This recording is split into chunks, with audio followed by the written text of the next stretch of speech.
এখনো মাঝে মাঝে পত্র পত্রিকায় দেখবেন, রেডিও টেলিভিশনে দেখবেন, পিতামাতা তার সন্তানের পথ সন্তানের জন্য আহাজারি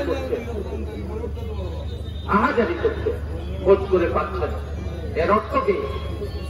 এর অর্থ হচ্ছে হয়তো তারা পৃথিবী থেকে চিরবিদায় নিয়েছে। এই যে আন্দোলনে যে সহস্রাধিক ছাত্র জনতা নিহত হয়েছে, আজকে কিন্তু আমরা অকৃতজ্ঞ হয়ে গেলাম। আমি কয়েকদিন কারাগারে ছিলাম, কারাগারে আহত হয়েছি, আমাকে সম্বর্ধনা দিচ্ছেন। এই সম্বর্ধনা আমার পাওয়ার কোনো হক নাই। এটা আমরা উৎসর্গ করতে চাই এই সংগ্রামে যারা শহীদ হয়েছে, নাম জানা নাম অজানা, কোথাও কারোর বাড়িঘর কোথায় প্রকাশ পেয়েছে, কোথাও মায়ের আত্মনাদ, বোনের চোখের জল, বাবার আহাজারি প্রকাশ করছে। তাদের সকলের উদ্দেশ্যে আজকে এই সম্বর্ধনা, আমাকে সম্বর্ধনার বিষয়টি আমি তাদের উদ্দেশ্যে উৎসর্গ করলাম। আশা করি আপনারা একমত হবেন। সেই পরিপ্রেক্ষিতে আমাকে যে পুষ্পমাল্য দেয়া হয়েছে মিটিং এর পরে, এই পুষ্পমাল্য আমরা স্বাধীনতার স্মৃতিসৌধের ওখানে রাখবো বা এই মঞ্চে রাখবো। আপনারা এক একটি পুষ্পস্তবক আপনাদের বাসায় নিয়ে যাবেন। এটা শহীদের প্রতি শ্রদ্ধা, শহীদের প্রতি ভালোবাসা। তারা আর ফিরে আসবে না। 52 সালে কয়েকজন জীবন দিয়ে আমাদের ভাষার অধিকার প্রতিষ্ঠা করেছিল। 62 সালে 3-4 জন বাবুল ওয়াজিউল্লাহ, তারা শিক্ষানীতি নিয়ে জীবন দিয়েছিল। 66 সালে আমাদের এই বিয়ানীবাজারের সন্তান মনু মিয়া বাংলাদেশের মানুষের স্বাধিকারের জন্য দেশগাঁও শিল্পাঞ্চলে জীবন দিয়েছিল। 69-এর গণঅভ্যুত্থানে মতিউর কাদের এবং বিশ্ববিদ্যালয়ের ছাত্র শিবপুরের আসাদ জীবন দিয়েছিল।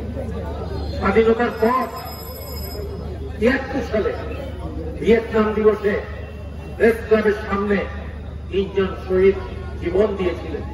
আর এরশাদ স্বৈরাচারের বিরুদ্ধে 1984 সালের 14ই ফেব্রুয়ারি মোজাম্মেল, কাঞ্চন, দীপালি সাহা সহ আরো অনেকে জীবন দিয়েছিলেন।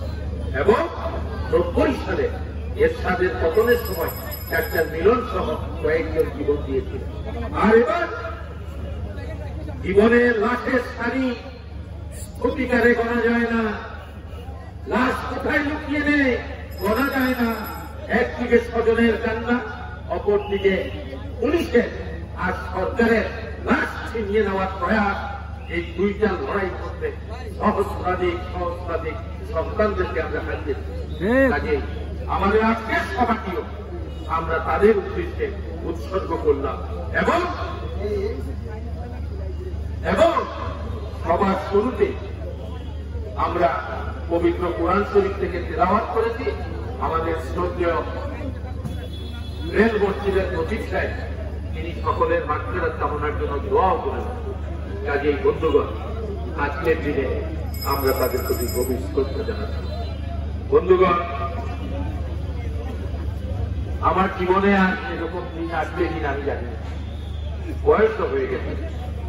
জেলখানায় ভেবেছিলাম ওখানেই মরে যাব কিনা, মাঝে মধ্যে সেই চিন্তা এসেছে।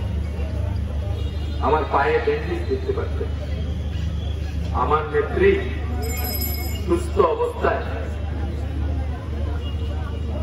2018 সালের 8 ফেব্রুয়ারি সুস্থ অবস্থায় তিনি কারাগারে গিয়েছিলেন হেঁটে হেঁটে। আর সরকার যখন তাকে প্রশাসনিক নির্দেশে মুক্ত করে, বলে আপনি কোন রাজনীতি করতে পারবেন না, কোথাও যেতে পারবেন না, বাসায় থাকবেন।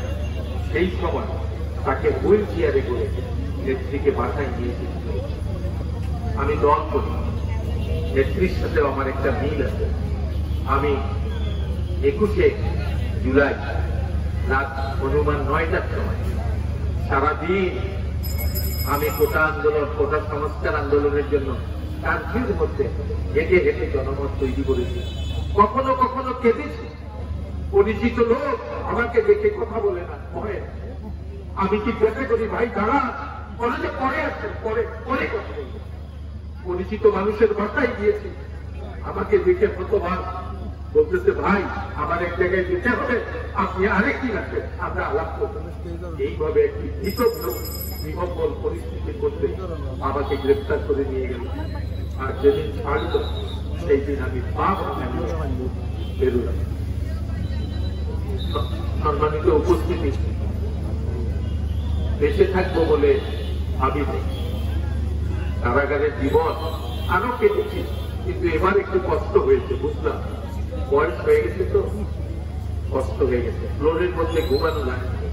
যাই হোক, সেসব কথা আজকে আপনারা আমার জীবনে আর এই দিন আসবে কি জানি না, আর পাবো কিনা সেটাও জানি না।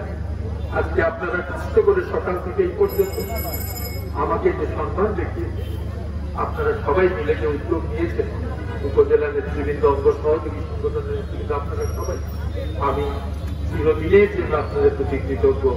আল্লাহ তাআলা যাতে কোনোদিন যদি সুযোগ দেন, এই কৃতজ্ঞতা যাতে আমি পরিশোধ করতে পারি, সেটার জন্য আপনারা আমার জন্য দোয়া করবেন।